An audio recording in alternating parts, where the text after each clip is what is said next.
In the book of Genesis, the early chapters tell the story of the beginning. They describe how the universe, the earth, and all living creatures came into existence. We learn about the creation of the world.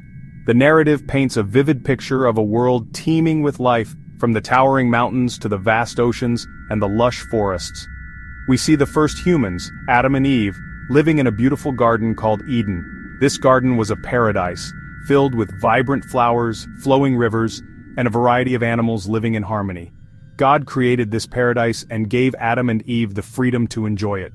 They could eat from any tree in the garden and live without worry or fear. However, there was one rule: they must not eat fruit from the tree of the knowledge of good and evil. This tree stood out among the others, its fruit looking particularly enticing. One day, a serpent, described as cunning and sly, approached Eve. The serpent tempted Eve, using its wiles to sow seeds of doubt in her mind. It questioned God's command and suggested that eating the fruit would make her wise like God.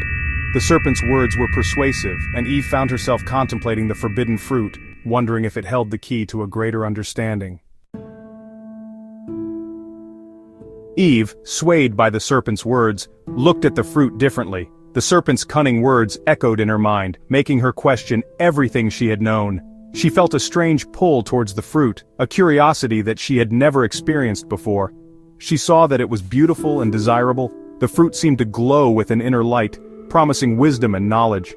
It was unlike any other fruit in the garden, and its allure was irresistible. Eve gave in to temptation. Her heart raced as she reached out, her fingers trembling. She knew it was forbidden, yet the desire was too strong to resist. She took a bite of the forbidden fruit, and then gave some to Adam, who also ate it. The taste was unlike anything they had ever experienced, sweet and intoxicating. At that moment, everything changed. The sky darkened, and a sense of dread filled the air. The once vibrant garden seemed to wither around them. Adam and Eve felt a new sense of shame and fear. They realized their nakedness and felt exposed, vulnerable in a way they had never felt before. They realized they were naked, and tried to hide from God. Panic set in as they scrambled to cover themselves, their hearts heavy with guilt. They had disobeyed God's command. The weight of their actions bore down on them, and they knew there was no turning back. This act of disobedience is known as the fall of man. It marked the end of their innocence and the beginning of a new, harsher reality. God, who sees and knows all, found Adam and Eve. He confronted them about their disobedience. God then pronounced consequences for their actions. The serpent was cursed to crawl on its belly. Eve would experience pain in childbirth, and Adam would toil the ground for food. Most significantly, they were banished from the Garden of Eden. They lost their paradise and the perfect relationship they had with God. This event had a profound impact on all humanity. Section 4. Cain and Abel. A brother's envy, a murderous act. Adam and Eve had two sons, Cain and Abel. Cain, the elder, worked the land as a farmer, while Abel became a shepherd. One day, both brothers offered sacrifices to God. Cain offered some of his crops, while Abel offered the firstborn of his flock. God looked favorably upon Abel's sacrifice but not Cain's. This angered Cain, and jealousy consumed him. Driven by envy, Cain lured his brother Abel into a field and murdered him. Section 5. The Stain of Sin and the Hope of Redemption. This section delves into the profound narrative of Cain and Abel, a story that has echoed through the ages, illustrating the deep moral and spiritual lessons embedded in the human experience. God questioned Cain about Abel, but Cain lied, denying knowledge of his brother's whereabouts. This moment marks the beginning of a tragic tale, where deceit and denial paved the way for further suffering.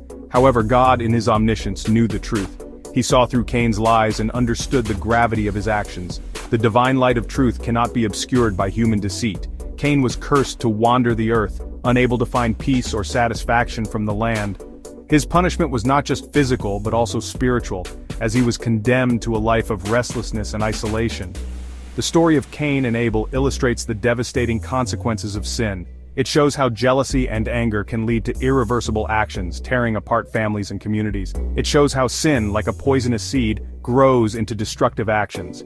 The metaphor of a withered plant or poisoned fruit vividly captures the corrupting nature of sin, spreading its dark stain across all aspects of life. Although these chapters of Genesis depict a bleak reality of sin and its consequences, they also offer a glimmer of hope. The imagery of light breaking through dark clouds symbolizes the possibility of redemption and renewal. God, in his mercy, still provided for Cain, even in his fallen state. This act of divine compassion highlights that no one is beyond the reach of God's grace, no matter how far they have strayed. This act of compassion points towards the ultimate redemption that God offers humanity. It serves as a reminder that despite our flaws and failures, there is always a path to forgiveness and salvation, illuminated by the light of divine love.